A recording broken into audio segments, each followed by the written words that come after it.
Scott Lauber from the Boston Herald here at JetBlue Park, and a little bit of rare news today on a Saturday. The Red Sox deciding to extend John Farrell's contract through 2017. Now that's not a surprise. In fact, it's an inevitability.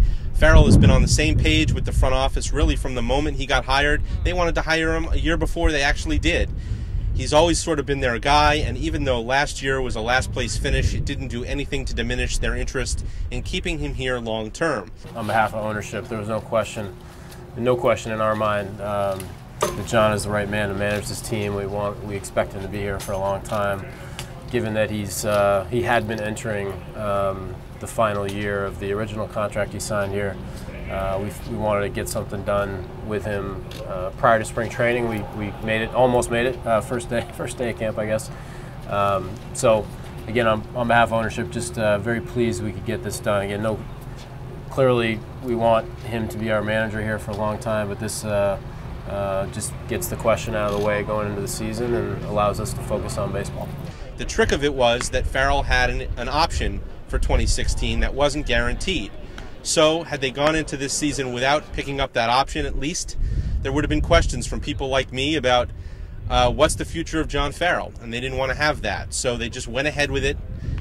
They not only picked up the option for next year, guaranteeing it, but they added another year and then an option for 2018. So John Farrell's going to be here for a little while, and that's just the way the Red Sox like it. Ben Cherington went out of his way to say that this extension was not a reflection of a vote of confidence after last year, that they have plenty of confidence in John Farrell, and that they would have done this extension no matter what last year had held. So, Farrell has relationships with Ben Cherington, with Mike Hazen, and pretty good relationships with most of the players who are returning here. So the notion that he would have been back regardless was a pretty realistic one.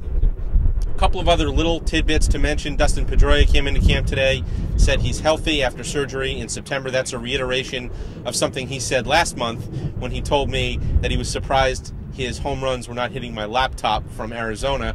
That's how well he was hitting the ball. Also, John Farrell saying that Mookie Betts will play a little center field and a little right field in camp. The Red Sox want to expose him to both of those positions. Another sign that he could be a guy who could do a lot of different things in this outfield, whether it's playing every day in right, playing every day in center. He has a future on this team. I don't know if it'll be on opening day, but he's certainly going to be a guy who's a factor on this team during the course of the year. What you don't see on camera is Steve Buckley suntanning himself here at JetBlue Park. I don't think it's going to help. He's pretty pale. And but he's got some more time down here to work on that. And the sun is back out. The weather is warm. Hopefully it makes you feel a little bit better back home in snowy New England. We'll be here tomorrow, throughout the rest of the week, and for the next 6 weeks, really, with more Red Sox news and notes. So for now, I'm Scott Lauber. Have a good day.